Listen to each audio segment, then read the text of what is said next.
Le monde assiste impuissant à la progression des forces serbes dans l'enclave musulmane de Bihać. Le pape s'émeut et Alain Juppé préconise une réaction forte des Occidentaux. À Aix-en-Provence, le doyen de la faculté de droit est retranché depuis hier soir dans son bureau après qu'un juge d'instruction lui ait envoyé les gendarmes pour l'interroger et avant une possible mise en examen pour escroquerie. La campagne présidentielle, le vice-président du parti républicain, UDF, donc Alain Madelin, était aujourd'hui à Tulle pour apporter à Jacques Chirac un témoignage d'amitié. À la frontière italienne de Vintimille, les douaniers français font la chasse aux acheteurs de contrefaçons de marques prestigieuses. Madame, Monsieur, bonsoir. Avant de développer tous ces titres de l'actualité, une pensée pour une jeune femme courageuse, Isabelle Autissier, qui a pris ce matin au Cap, en Afrique du Sud, le départ de la deuxième étape de la course autour du monde en solitaire. Seule femme engagée dans cette compétition prestigieuse, Isabelle Autissier s'était offert le luxe de remporter la première étape avec près de 6 jours d'avance sur son suivant immédiat. Elle va maintenant affronter seule le Cap Horn et les 40e rugissants. Thierry Clope. Cape Town, Afrique du Sud, c'est sous un concert de cornes que toute la baie salue le départ de la nouvelle déesse des mers. C'est comme cela que l'on appelle désormais Isabelle Autissier sur son écureuil numéro 34. Isabelle, qui avec 12 de ses petits camarades, s'était lancée pour 7000 milles d'une deuxième étape entre le Cap et Sydney en Australie. Après son exploit, il y a un mois dans la première étape entre Charleston et le Cap, la Rochelaise possède aujourd'hui 5 jours d'avance sur l'américain Peyton Gill et sur le grand favori ici en action, Christophe Auguin, le vainqueur du dernier Box Challenge en 91. Une avance donc confortable pour Isabelle. Une avarie dans le sud, quand il fait froid, quand on a les mains gelées, qu'on n'arrive pas à manœuvrer, on peut perdre 4, 5, 6 heures de route pour ramasser un spic et tomber à l'eau par exemple. Donc là c'est vrai que forte de cette avance, je vais pouvoir un petit peu peut-être me faire la morale et me raisonner pour essayer d'être plus calme, d'aller vite, mais en même temps c'est vrai que j'ai pas besoin de prendre des risques. Même si Isabelle y croit dur comme fer, cette étape s'annonce périlleuse avec une course en plein océan austral où à cette époque de l'année les dépressions sont nombreuses et où, à la limite des eaux polaires, il faut éviter les glaces dérivantes qui risquent fort d'endommager la coque.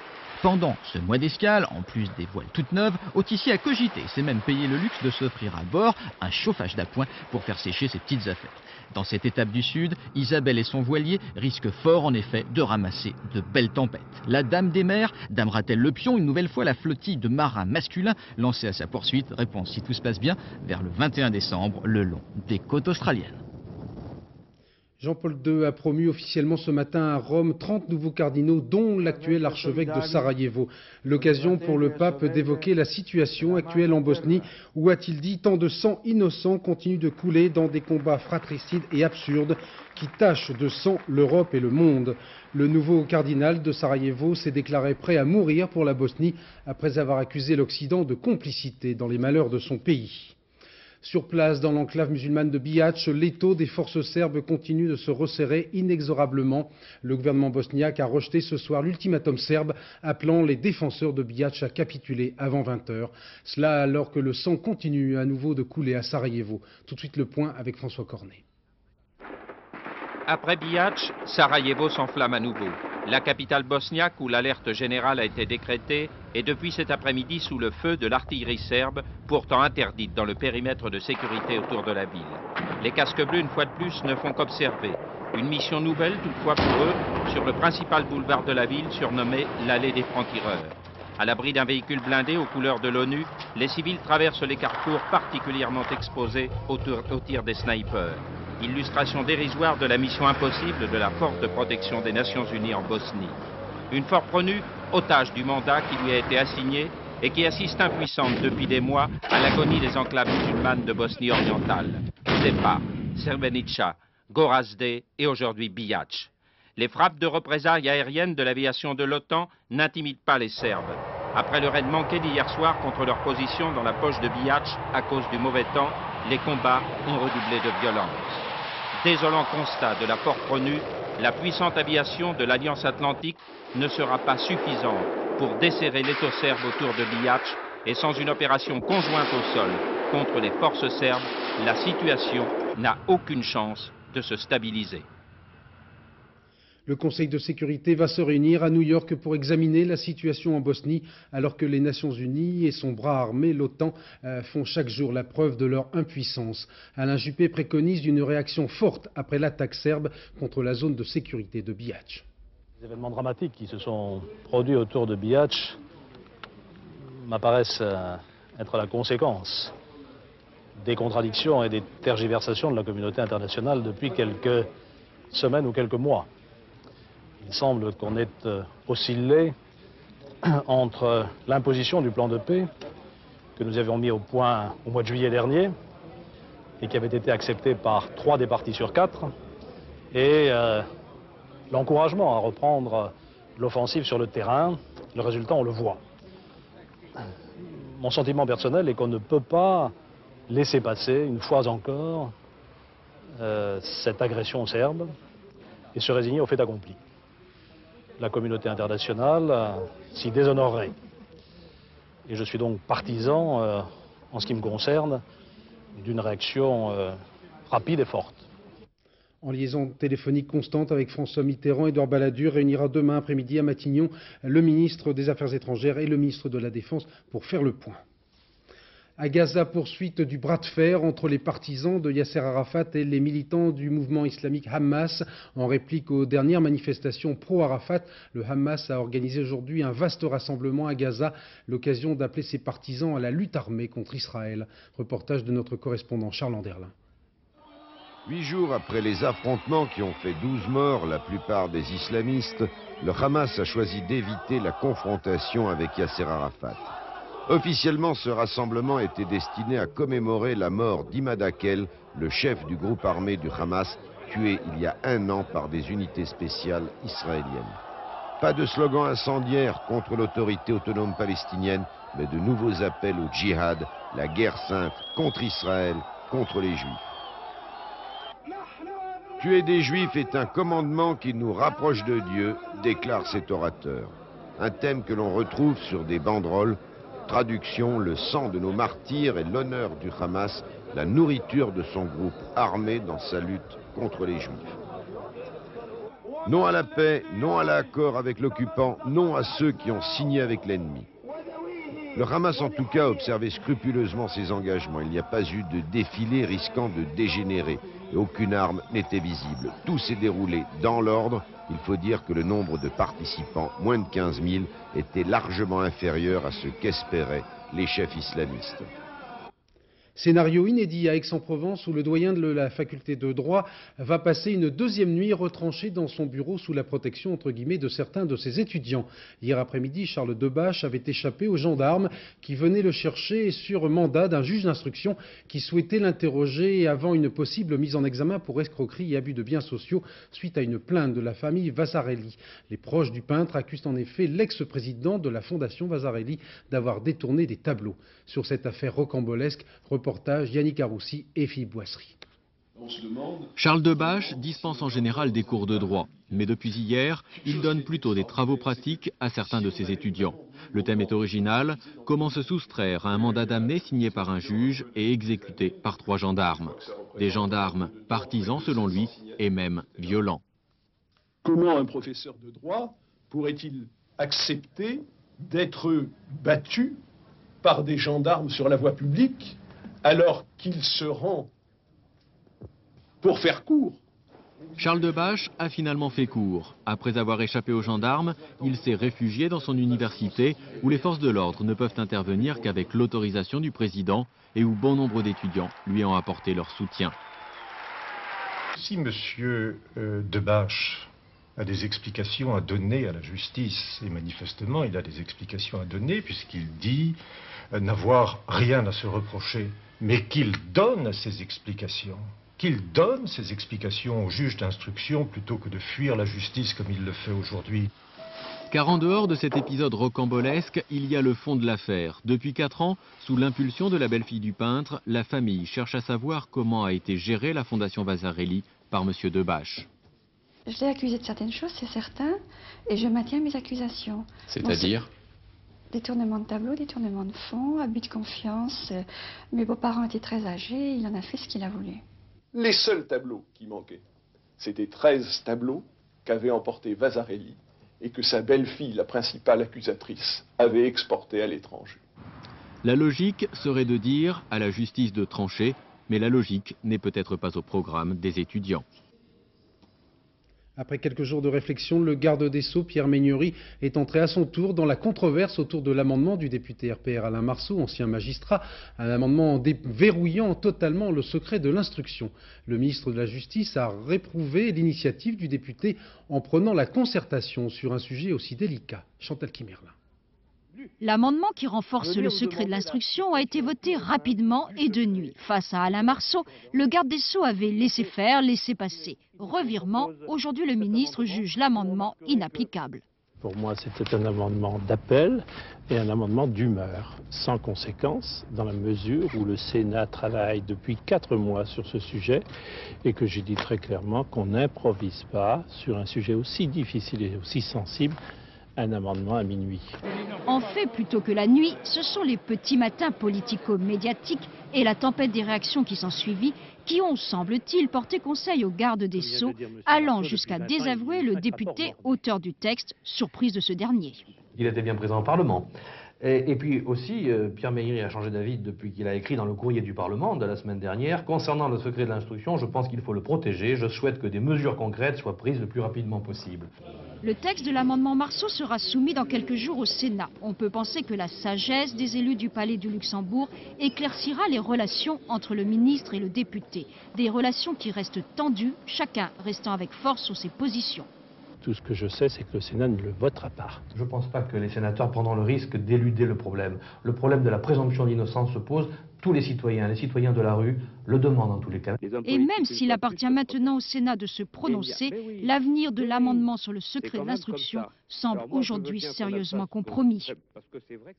La préparation de l'élection présidentielle, dans une interview au JDD, Philippe Séguin fait son autocritique et se prononce irrévocablement contre l'organisation de primaires. De son côté, l'UDF Charles Millon a confirmé sur France 3 sa candidature si René Monory ou Valéry Giscard d'Estaing ne s'y présentent pas. Enfin, un autre responsable de l'UDF, le ministre Alain Madelin, est venu aujourd'hui à Tulle apporter à Jacques Chirac un témoignage d'amitié, entre guillemets. Reportage Véronique Saint-Olive, Dominique Merlin. Pour le candidat Jacques Chirac, soucieux de réunir toute la majorité, la présence à ses côtés du ministre UDF Alain Madelin était un beau symbole. Bien sûr, le ministre du Commerce et de l'Artisanat, en inaugurant la Chambre des métiers de Tulle, était dans l'exercice de ses fonctions. Mais il ne s'en tenait pas là. Et à Jacques Chirac, qui lui témoignait une estime appuyée, Alain Madelin répondait par un éloge en forme de soutien. Lui qui a été l'auteur de cette loi Madelin qu'évoquait à l'instant notre président de la Chambre des métiers à juste titre, et qui, je le répète, est plus qu'une loi, plus qu'une réforme, c'est en réalité le début d'une révolution culturelle. Je voudrais lui dire que je l'approuve totalement et que je l'en remercie. Un président de la République en exercice vient de donner un conseil que je juge excellent à ceux qui pourraient prétendre lui succéder. Aimez la France, aimez les Français. Je suis le témoin du fait que vous êtes de ceux qui aimaient la France, qui aimaient les Français, qui aimaient les plus petits d'entre eux, les plus modestes. Jacques Chirac est candidat à l'Élysée, donc est-ce que votre présence ici est un soutien à sa candidature? Est-ce que c'est un soutien à sa candidature? Le fait de souligner ici, en Corrèze, devant ses amis, les qualités de Jacques Chirac, mieux que quiconque ils connaissent, n'est pas du tout cet acte d'engagement que vous évoquez il y a un instant. Décidément, il est aujourd'hui bien difficile d'être à la fois le ministre d'Édouard Balladur et l'ami de Jacques Chirac. Le cœur et la raison, c'est une histoire vieille comme le monde. Et dans une interview accordée au Quotidien de La Réunion, Édouard Balladur répète qu'à ses yeux, l'unicité de candidature est la condition du succès de la majorité à l'élection présidentielle. Bilan de ce voyage dans l'île de La Réunion avec le reportage de Jeff Wittenberg et Gérard Derlet.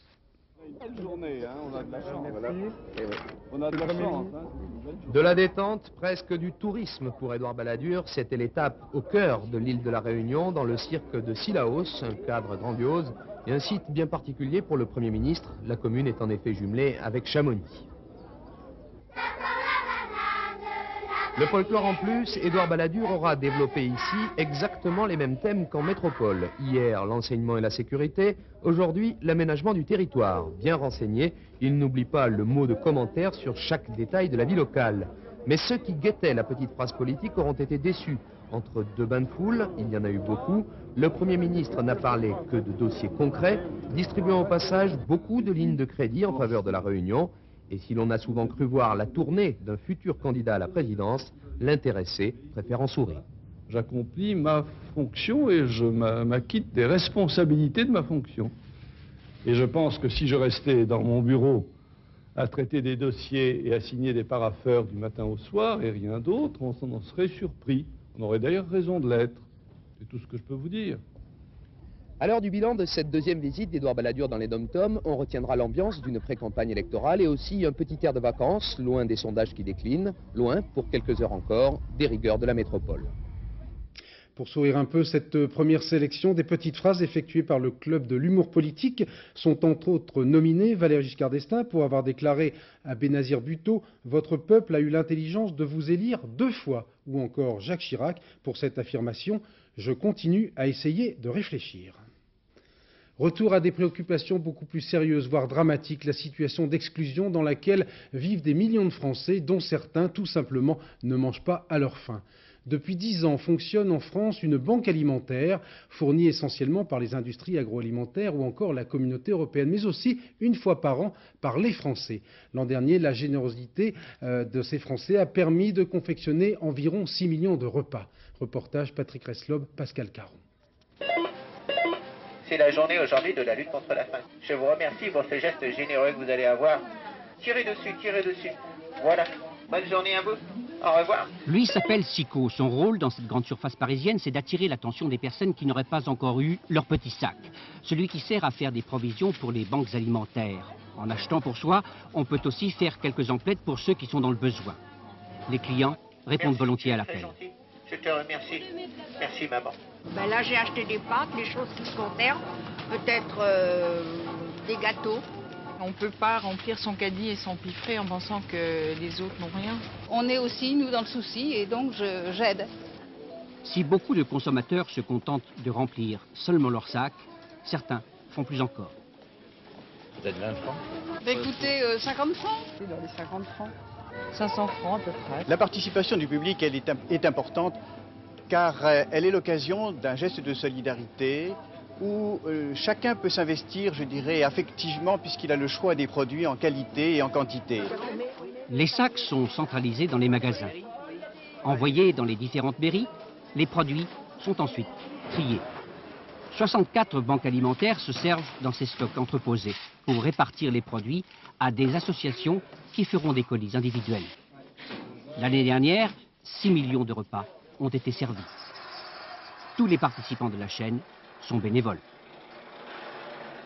Opération Père Noël à la frontière franco-italienne de Vintimille où les douaniers français multiplient les contrôles anti-contrefaçon. Beaucoup de consommateurs achètent en effet en Italie des produits copiés de marques prestigieuses.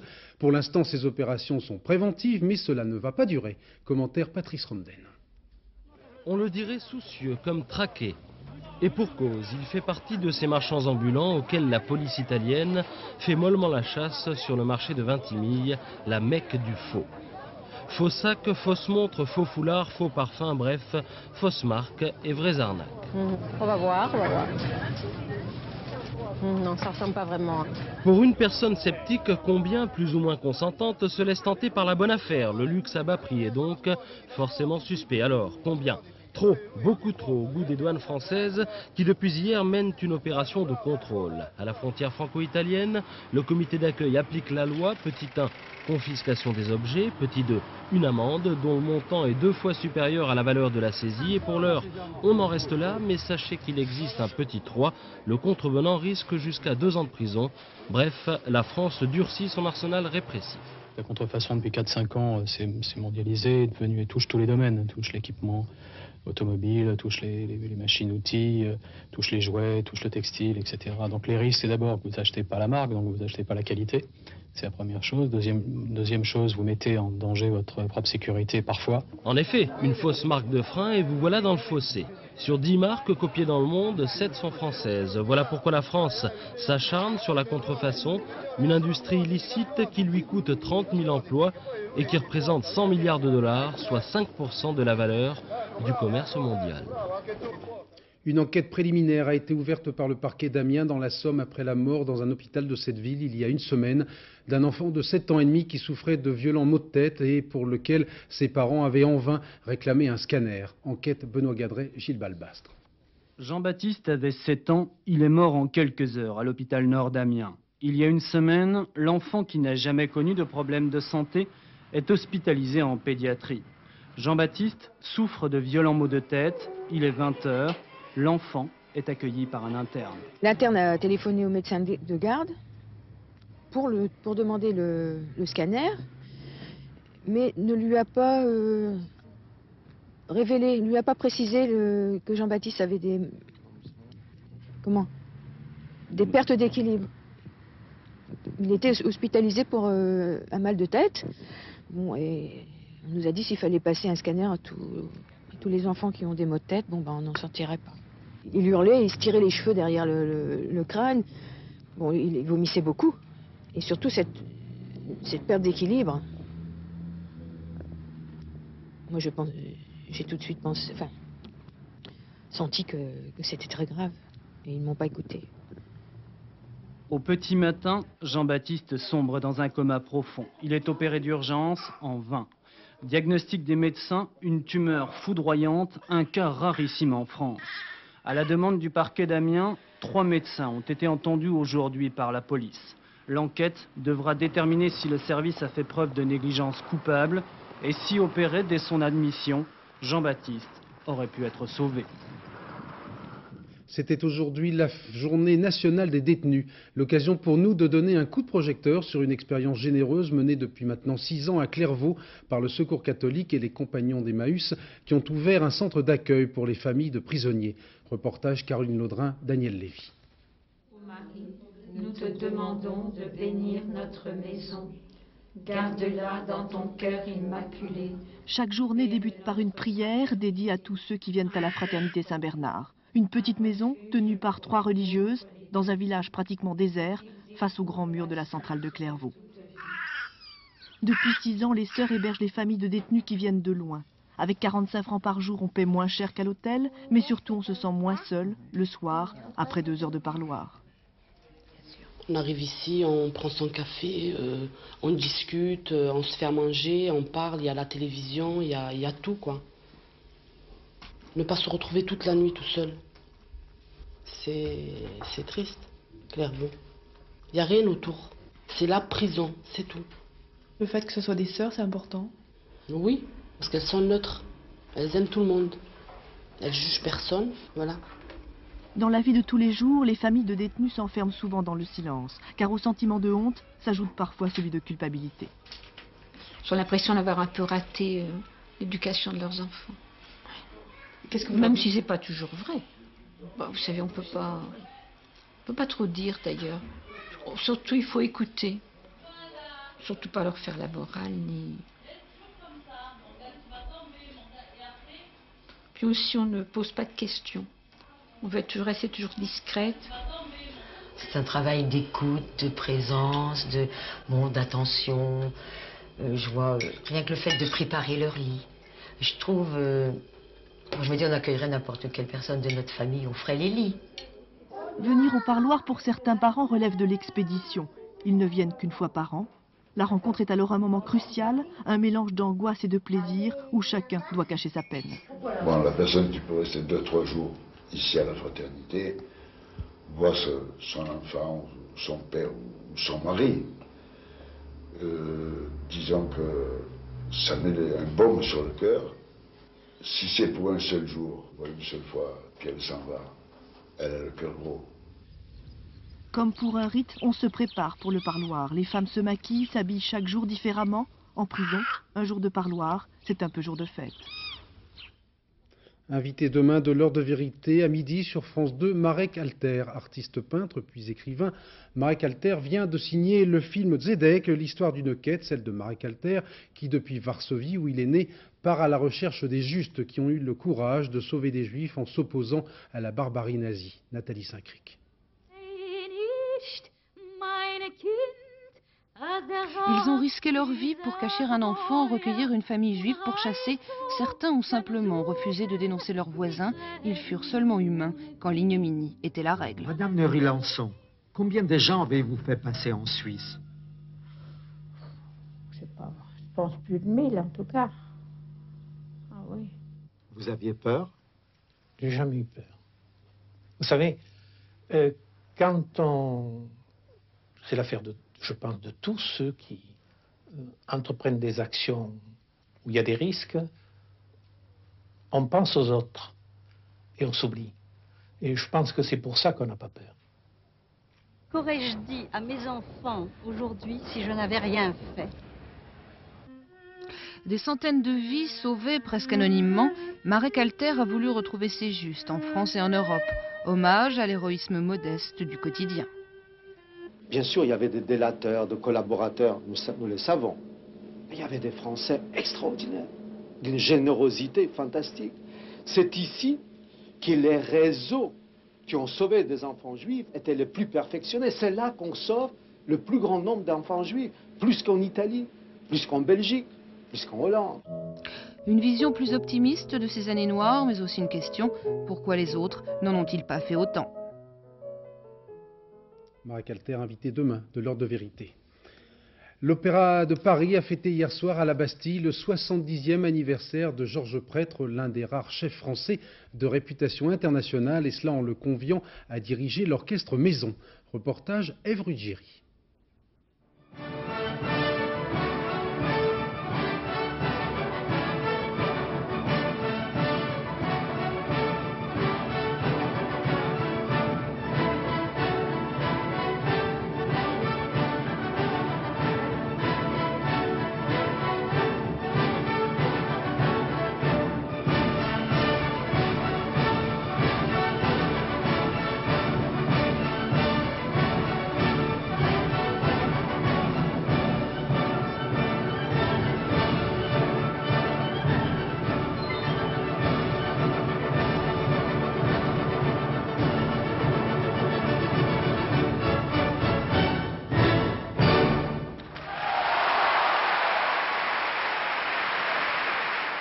À la tête d'un orchestre transporté et magnifique, devant une salle comble, enthousiaste et émue jusqu'aux larmes, dans laquelle on distinguait Lucia Valentini Terrani, Ruggiero Raimondi, Denise Duval, la créatrice de la voix humaine, Marcel Landowski, Hugues Gall, le professeur Cabrol, parmi d'autres, et même sur écran Luciano Pavarotti, Georges Prêtre nous a offert une somptueuse fête musicale, en nous prouvant une fois encore combien il était indispensable à la vie musicale française.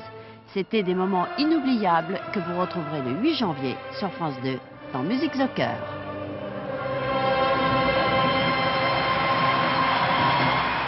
Voilà, bravo à signaler après ce final éblouissant, ce gros couac dans le petit monde du PAF. Le coup de gueule de Jacques Calvé contre la télévision et notamment Les Guignols, l'émission satirique vedette de Canal+.